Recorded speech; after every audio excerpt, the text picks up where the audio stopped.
Dear viewer, today let's examine another, sick and creepy, radiography of this metastatic evil, capitalism.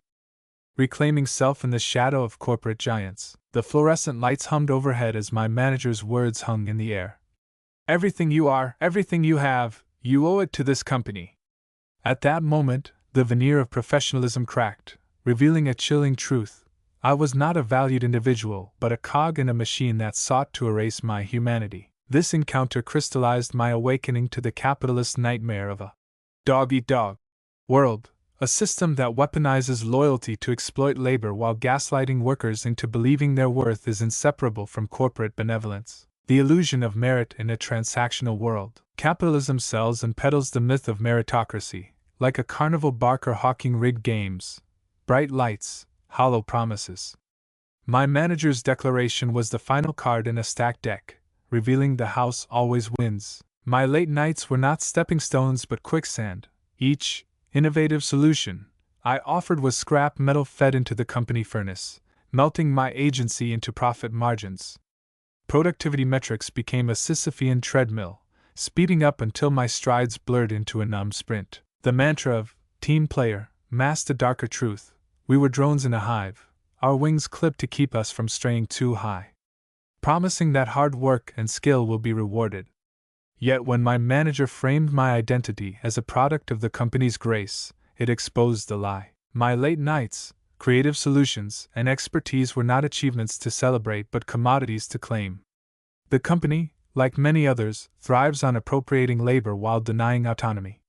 Productivity metrics replaced purpose, team player, rhetoric masked the expectation of unquestioning obedience. This mentality reduces workers to expendable assets, where value is measured only by profit margins, not dignity. The theft of identity. To claim my existence was a corporate handout was to take a match to the archives of my life. To claim that my existence is indebted to the company is to erase my history, education, and resilience. Each skill, scar, and hard-won lesson, a leather-bound volume, every mentor's advice, a dog-eared page. The company reduced these to ash, replacing them with a sterile manual titled Employee Handbook, Your New Genesis. Corporations today don't just employ, they colonize. They plant flags in our minds, claiming our creativity as their territory, our labor as their natural resource.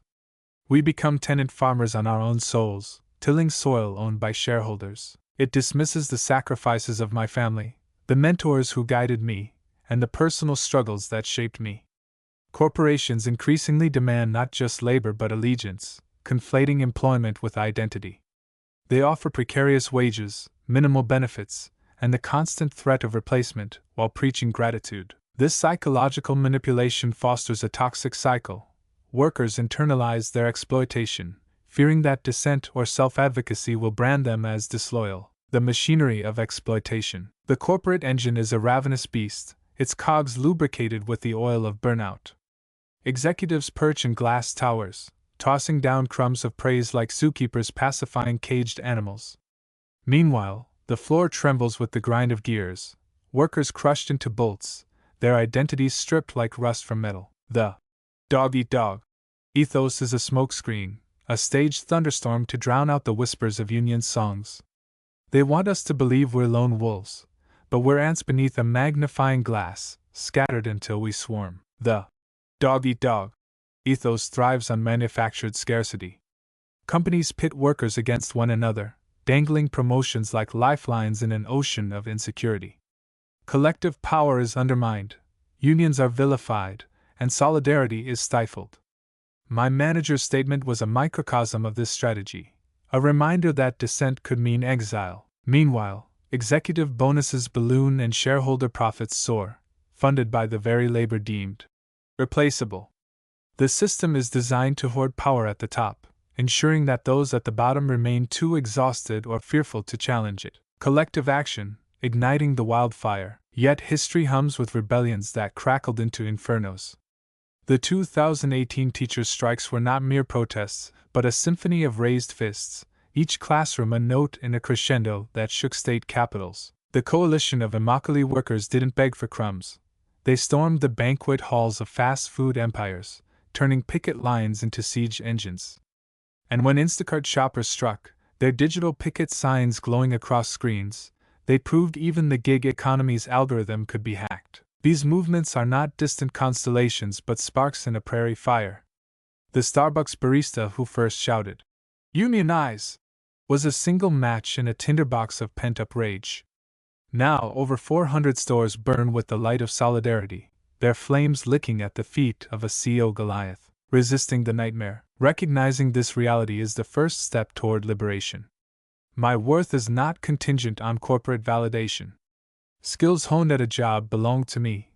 They are portable, evolving, and inherently mine. Rejecting the narrative of indebtedness means reclaiming autonomy, whether through unionizing, advocating for equitable policies, or simply affirming that life's meaning extends beyond productivity. The rise of movements demanding fair wages, work-life balance, and mental health support signals a collective awakening. We are not machines, and our value transcends profit.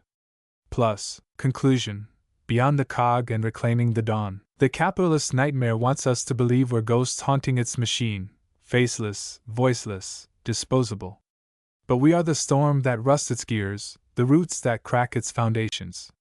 When my manager insists the company gave me life, I'll counter, "You mistook my heartbeat for your profit margin." Our power lies not in the grindstone but in the grind, the collective friction that sparks revolutions. The corporate labyrinth has no exit, but together we are the minotaurs. And we're learning to wield the axe. The capitalist nightmare thrives on our silence. But when a manager insists we owe our souls to the company's store, we must respond with the truth. Our humanity is not a corporate subsidy. It is an act of resistance to remember that we are more than our labor. We are creators, thinkers, and collaborators. The path forward lies not in blind loyalty, but in solidarity, redefining success as collective thriving rather than cutthroat survival. The company did not build me. I built myself, and that is a narrative no boss can claim. Please tell me what you think and how you feel about this issue. Analyze it, brainstorm it, debate it, and if you like it, please share it. Thank you for watching. I truly and highly appreciate you, and God bless you.